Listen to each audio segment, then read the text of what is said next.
Pemirsa Nasa tercinta dimanapun Anda berada, pada kesempatan yang luar biasa ini kami berada di kelompok tani Terate Indah, ya, Kelurahan Ketapang, Kecamatan MB Ketapang, Kota Sampit, Kabupaten Kota Waringin Timur, Provinsi Kalimantan Tengah.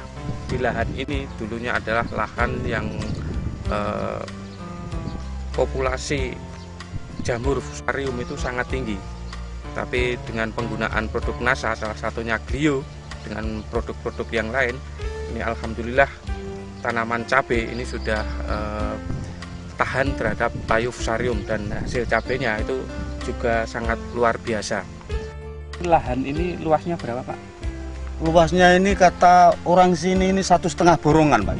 1,5 borongan, berarti sekitar 500 meter persegi ini ya? Dalam batangnya ini 800 batang. Jumlah pohonnya? Jumlah pohonnya 800 pohon. Ya. Kemudian jenis cabainya apa nih, Pak? Wibawa, Pak. Wibawa ya? Yang dari awalnya memang saya kasih Super NASA, Pak. Hari setelah tanam, terus itu kira-kira umur 2 minggu saya kasih PUC NASA. PUC NASA sama hormon. Ya. Setelah itu Lombok mau berbunga, itu saya nggak lama lagi terus saya kasih metilat, Pak. Metilat untuk menahan alat buah dan trip dan lain sebagainya. Memang bisa itu di situ. Oke, Pak. Bisa nempel di situ. Kemudian ini tanaman cabai ini dulunya sangat banyak jamurnya, Pak ya.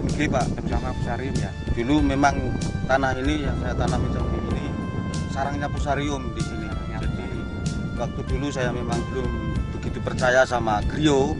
Terus saya mencoba itu demi tanaman saya bisa hidup. Terus disuruh nyoba sama PPL saya yaitu Bu Yulin. Alhamdulillah sekarang tanaman cabai saya nggak ada yang mati satu. Kemudian cara penggunaan produk NASA itu bagaimana, Pak? Cara penggunaannya Super NASA itu saya kocorkan, Pak. Saya kocorkan jadi satu ember kira-kira 10 liter itu saya kasih 1 sendok aja. 1 sendok. Kemudian per pohon dikasih? Per pohon ada canteng, Pak, di situ. Satu canteng itu 2 pohon. Satu canteng 2 pohon. Kurang setengah, Pak. Setengah liter itu. Setengah liter. Jadi satu pohon itu 1/4 liter aja.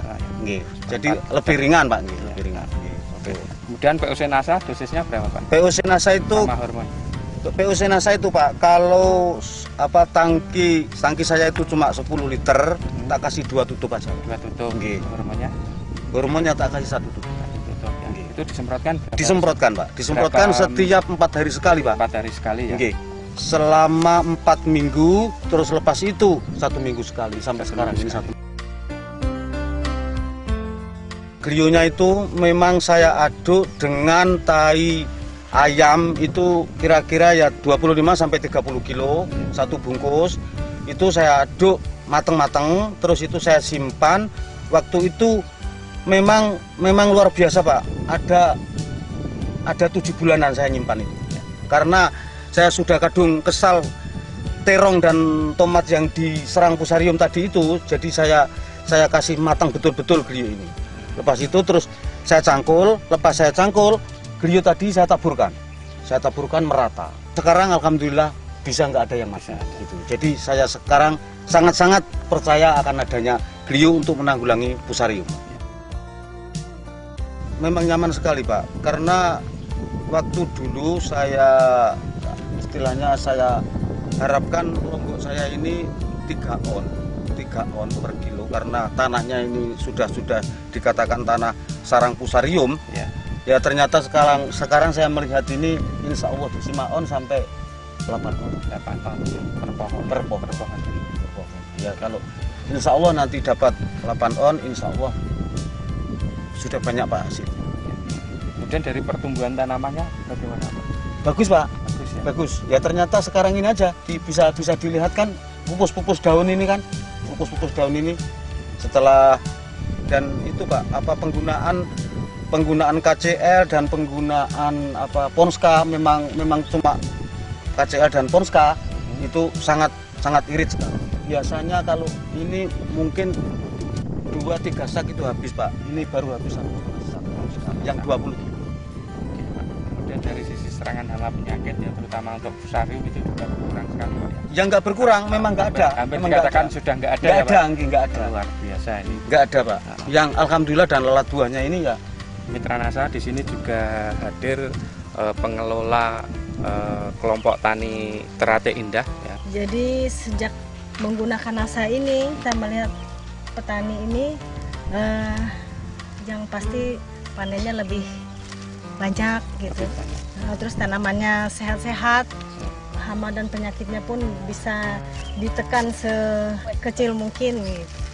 Memang bagus sekali untuk NASA, untuk tanaman cabai, terong dan jagung juga Pak, dan tanaman lainnya juga. Untuk tanaman hias juga bagus juga. Gimana Pak sejarahnya mengenalkan beliau dengan Pak kelompok tani Teratai Indah ini Pak? Jadi kalau kita melihat dari sejarahnya awal ya, bahwa memang ya untuk tanaman tomat ya, tomat itu pertama kali tomat dari sejarah lahan di sini itu terserang layu fusarium ya, tuh habis. Terus kemudian terong juga begitu. Nah, memang untuk pertama kali itu diuji cobakan ya, barangkali ya namanya glio barang asing di sini ya, itu perlu penyesuaian itu pertama. Terus yang keduanya barangkali pengaruh daripada tingginya bedengan ini ya, yang kurang tinggi sehingga ini kurang begitu mampu ya untuk berkembang biak, terutama itu spora-sporanya. Nah, jadi itulah yang membuat kelemahan bagi diri saya sendiri terutama ya.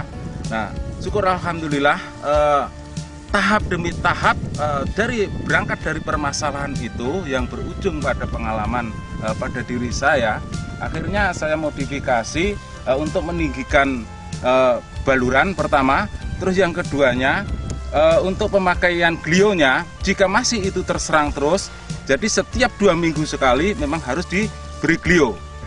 Oke, terima kasih Pak Warno ya. Demikian Mitra NASA ya, bincang-bincang kita dengan Pak Warno juga dengan pemandu SLPHD di Kota Sampit ya. Memang sudah terbukti sangat luar biasa, terutama di sini tadinya lahan yang sangat banyak fusarium, tapi setelah diterapi terutama dengan bio dan produk NASA yang lain, alhamdulillah ini fusariumnya hampir dikatakan sudah tidak ada ya. Reporter Agus dan kameramen Syahrial Reza melaporkan dari Kota Sampit, Waringin Timur, Kalimantan Tengah. Salam NASA. NASA memang oke.